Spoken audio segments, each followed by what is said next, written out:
Hello everyone, welcome to New Success Zone. आज हम लोग कवर करेंगे बिहार का बजट।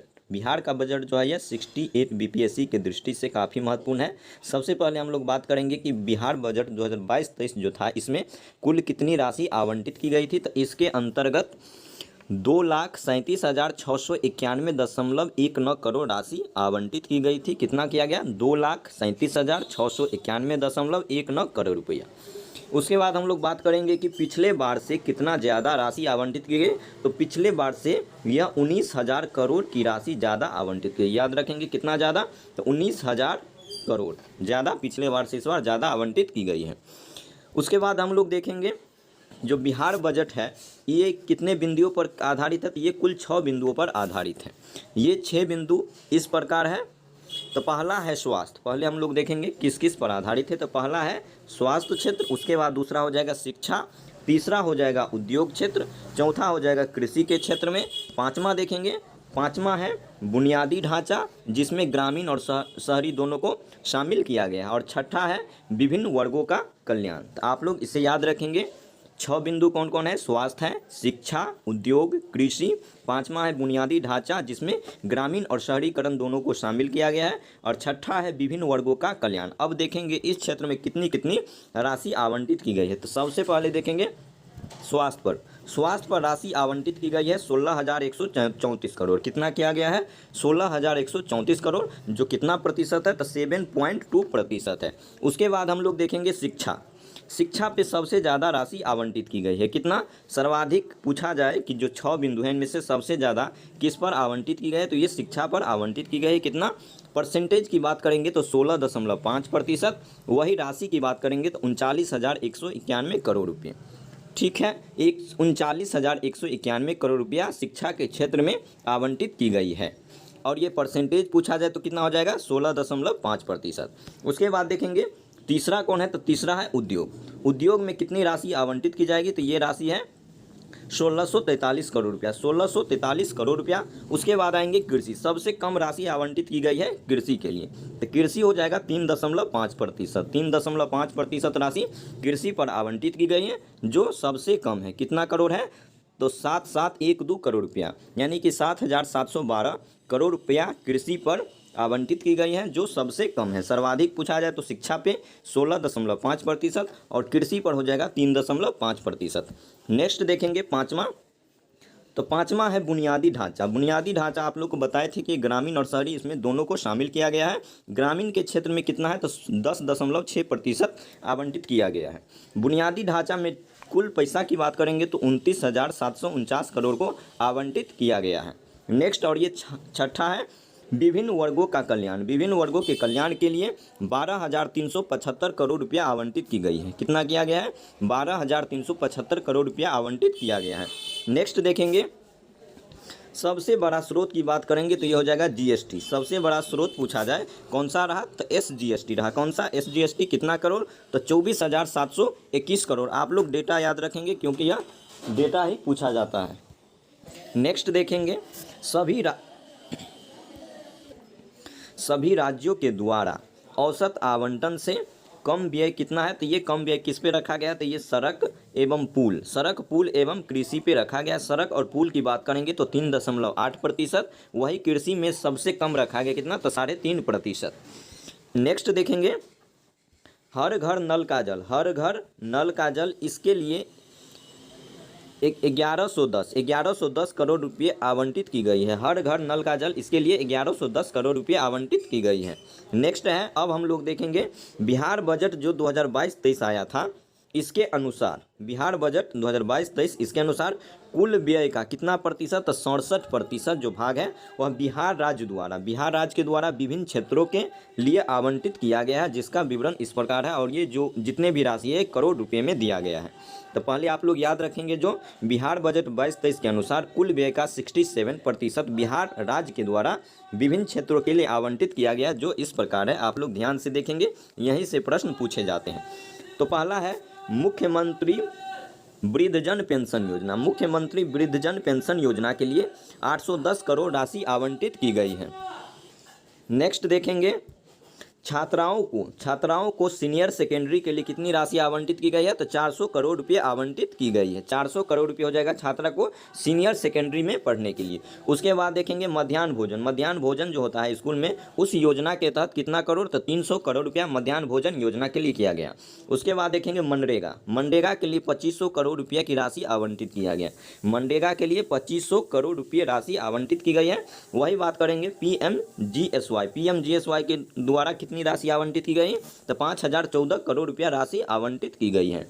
तो वृद्धजन पेंशन योजना में 810 करोड़, छात्राओं को सीनियर सेकेंडरी में शिक्षा के लिए 400 करोड़ रुपये, मध्याह्न भोजन योजना के तहत 300 करोड़ रुपये, मनरेगा के तहत 2500 करोड़ रुपये और पीएमजीएसवाई के तहत 5014 करोड़ राशि आवंटित की गई है। नेक्स्ट देखेंगे आशा कार्यकर्ताओं के लिए कितनी राशि आवंटित की गई है? तो 120 करोड़। आशा कार्यकर्ताओं के लिए 120 करोड़ की राशि आवंटित की गई है। नेक्स्ट देखेंगे शहरी क्षेत्र, इसमें स्वास्थ्य सेवा को शामिल किया गया। शहरी क्षेत्र में जो स्वास्थ्य सेवा है उसके लिए 3156 करोड़ की राशि 3156 करोड़ की राशि आवंटित की है। किसके लिए? तो शहरी क्षेत्र में जो स्वास्थ्य सेवा को देख रेख के लिए कितना? तो 3156 करोड़ रुपये। नेक्स्ट है जिला पुलिस के लिए 6130 राशि आवंटित की गई है। जिला पुलिस के लिए 6130 करोड़ राशि आवंटित की गई है। वही बात करेंगे ग्रामीण पुलिस, तो ग्रामीण पुलिस के लिए हो जाएगा 1307 करोड़ की राशि आवंटित की। ग्रामीण पुलिस के लिए कितना? 1307 करोड़ रुपये की राशि आवंटित की गई है। नेक्स्ट देखेंगे राज्य विद्युत होल्डिंग निगम के लिए 9653 करोड़ की राशि आवंटित की है। राज्य विद्युत होल्डिंग निगम के लिए कितना राशि आवंटित की गई है? तो 9653 करोड़ रुपये राशि आवंटित की गई है। नेक्स्ट देखेंगे सड़क एवं पुल पर पूंजीगत व्यय कितना किया जाएगा? तो ये 3821 करोड़ रुपये की राशि आवंटित की जाएगी। वही अगर परसेंटेज में पूछा जाएगा तो 3.8% हो जाएगा। नेक्स्ट देखेंगे जैविक खेती के लिए कितनी राशि आवंटित की गई है? तो 145 करोड़ राशि जैविक खेती के लिए किया गया है। नेक्स्ट है प्रधानमंत्री कृषि सिंचाई योजना है, इसके तहत 76 करोड़ राशि आवंटित की गई है। तो जैविक खेती पे हो जाएगा 145 करोड़, प्रधानमंत्री कृषि सिंचाई योजना के तहत 76 करोड़। नेक्स्ट है शहरी विकास के लिए सभी के लिए घर आवास योजना के लिए, शहर में जो विकास किया जाएगा उसके लिए सभी के लिए घर आवास योजना के तहत 524 करोड़ राशि आवंटित की जाएगी। 524 करोड़ राशि आवंटित की जाएगी। नेक्स्ट है, और ये आप लोग याद रखेंगे, स्टार मार्क कर लेंगे, मुख्यमंत्री वृद्धजन पेंशन योजना। इससे संबंधित कुछ पूछा जाता है कि मुख्यमंत्री वृद्धजन पेंशन योजना जो है इसकी शुरुआत कब हुई थी? तो इसका जो शुरुआत हुआ था 1 अप्रैल 2019 में इसका शुरुआत किया गया था। किसके द्वारा? तो बिहार के मुख्यमंत्री नीतीश कुमार के द्वारा इसका शुरुआत किया गया। कब? 1 अप्रैल 2019 को। इसमें जो एज की बात करेंगे तो एज इसमें रखा गया है उम्र 60 वर्ष से ऊपर। जो मुख्यमंत्री वृद्धजन पेंशन योजना है जिसके तहत 810 करोड़ रुपये की राशि आवंटित की गई है, इसमें जो एज 60 वर्ष से ऊपर रखा गया है। 60 से 79 वर्ष की बात करेंगे तो इसमें राशि कितना जाएगा? प्रत्येक महीना दिया जाएगा 400 रुपया। 400 रुपया प्रत्येक मंथ दिया जाएगा। 60 जो व्यक्ति 60 और 79 एज के बीच में आते हैं उसके लिए प्रति मंथ 400 रुपया दिया जाएगा। वहीं बात करेंगे 80 वर्ष से ऊपर जितने भी व्यक्ति हैं उसको पर मंथ 500 रुपये की राशि प्रदान की जाएगी। नेक्स्ट देखेंगे मोस्ट वीवीआई क्वेश्चन यहाँ से पूछे जाते हैं। 7 निश्चय योजना 2 जो है इसकी बात करेंगे। तो सबसे पहले देखेंगे 7 निश्चय योजना, इसका अवधि कब से कब तक है? तो इसका अवधि है 2020 से लेकर 2025 तक रखा गया है। उसके बाद इसमें कुल कितनी राशि आवंटित की जाएगी? तो 5000 करोड़ रुपये राशि आवंटित की जाएगी। तो आप लोग याद रखेंगे 7 निश्चय योजना 2 जो है इसकी अवधि है 2020 से 25 और इसमें कुल राशि आवंटित की जाएगी 5000 करोड़ रुपये। नेक्स्ट है वो 7 संकल्प कौन कौन है, पहले इसको देख लेते हैं, उसके बाद हम लोग देखेंगे इसके तहत कितनी राशि आवंटित की जाएगी। तो ये पूछा जाता है कि कौन इसमें शामिल नहीं है। तो पहला है युवा सशक्तिकरण, दूसरा है महिला सशक्तिकरण, तीसरा है सिंचाई, चौथा देखेंगे ग्रामीण स्वच्छता, पांचवा हो जाएगा आपका शहरी स्वच्छता। पहले ग्रामीण स्वच्छता, उसके बाद शहरी स्वच्छता, उसके बाद है छठा आसान कनेक्टिविटी, इसी को बोला जाता है आवागमन। ठीक है। और सातवां जो है निश्चय योजना 2 के तहत सभी के लिए अतिरिक्त स्वास्थ्य संबंधित व्यवस्था किया गया है। तो ये 7 निश्चय योजना 2 जो था, ये पहला था कौन, युवा सशक्तिकरण, दूसरा हो जाएगा महिला सशक्तिकरण, तीसरा हो जाएगा सिंचाई, चौथा हो जाएगा ग्रामीण स्वच्छता, पाँचवा शहरी स्वच्छता, छठा हो जाएगा आसान कनेक्टिविटी या आवागमन, और सातवां जो हो जाएगा सभी के लिए अतिरिक्त स्वास्थ्य सेवा की व्यवस्था किया गया है। अब हम लोग देखेंगे इसके तहत कितनी राशि किस क्षेत्र में आवंटित की गई है, उन सातों क्षेत्र को बारी बारी से कवर करेंगे। 7 निश्चय योजना 2 जिसका अवधि था 2020 से लेकर 2025 तक, और इसमें कुल 5000 करोड़ राशि आवंटित की गई है। अब देखते हैं सातों को। पहला है युवा शक्ति बिहार की प्रगति, इसमें कुल राशि आवंटित की गई है 1153 करोड़ रुपये। पहला क्या है, तो युवा शक्ति बिहार की प्रगति, इसमें कुल राशि आवंटित की जाएगी 1153 करोड़ रुपये। नेक्स्ट है मजबूत महिला सक्षम महिला, मजबूत महिला सक्षम महिला, इसके तहत 900 करोड़ राशि आवंटित की जाएंगी। नेक्स्ट देखेंगे तीसरा, हर खेत में सिंचाई का पानी, हर खेत में सिंचाई का पानी, इसके तहत 600 करोड़ रुपये आवंटित की जाएगी। नेक्स्ट है स्वच्छ गांव समृद्ध गांव, स्वच्छ गांव समृद्ध गांव, इसमें कुल 847 करोड़ की राशि आवंटित की जाएगी। नेक्स्ट है स्वच्छ शहर विकसित शहर, इसमें कुल 550 करोड़ राशि आवंटित की जाएगी। और अगला है सुलभ संपर्कता, सुलभ संपर्कता को ही आसान कनेक्टिविटी और आवागमन को बोला जाता है। आप लोग कंफ्यूज नहीं होंगे, सुलभ संपर्कता रहे, आसान कनेक्टिविटी, आवागमन, तीनों एक ही है। तो इसके अंतर्गत कुल 450 करोड़ की राशि आवंटित की गई है। और ये सातवां है और लास्ट है 7 निश्चय योजना 2 के तहत, तो सभी के लिए जो स्वास्थ्य सुविधा है सभी के लिए कितना राशि आवंटित की गई, तो 500 करोड़ रुपये की राशि आवंटित हो गई है। इस प्रकार आपका कुल राशि कितना हो गया, कुल राशि 5000 करोड़ रुपये। एक बार हम रिकॉल कर देते हैं, आप लोग ध्यान से सुनेंगे। पहला है युवा शक्ति बिहार की प्रगति 1153 करोड़। नेक्स्ट है मजबूत महिला सक्षम महिला 900 करोड़ रुपये, हर खेत तक सिंचाई का पानी 600 करोड़ रुपये, स्वच्छ गांव समृद्ध गांव 847 करोड़ रुपये, स्वच्छ शहर विकसित शहर 550 करोड़ रुपये, सुलभ संपर्कता में 450 करोड़, और स्वास्थ्य सुविधा सभी के लिए 500 करोड़, जिसकी अवधि कब तक है, तो 2020 से लेकर 2025 तक। अब हम लोग देखेंगे कुछ इंपॉर्टेंट फैक्ट जो डायरेक्ट आपको पेपर में देखने को मिलेंगे। यास तूफान जो आया था बिहार में, ये बिहार के 16 जिला को क्षतिग्रस्त यानी कि नुकसान पहुंचाया था। तो पूछा जाएगा यास तूफान का संबंध किस राज्य से, तो ये बिहार से है, और ये कुल 16 जिला को नुकसान पहुंचाया था। उसके बाद देखेंगे 1000 केजी शाही लीची और 500 केजी आम कहाँ गया है, भारत से बिहार से, तो ये लंदन गया है। 1000 केजी शाही लीची और 500 केजी आम ये कहाँ गया है, बिहार से, तो ये लंदन भेजा गया है। नेक्स्ट है 750 केजी शाही लीची, ये कहाँ गया है, तो ये बिहार से दुबई गया है। नेक्स्ट है जैविक प्रशिक्षण के साथ साथ, जैविक प्रशिक्षण के साथ साथ जैविक खेती के लिए कितना रुपया प्रति एकड़ ज़मीन पे दिया गया है, तो 11,500 रुपया प्रति एकड़ दिया गया है।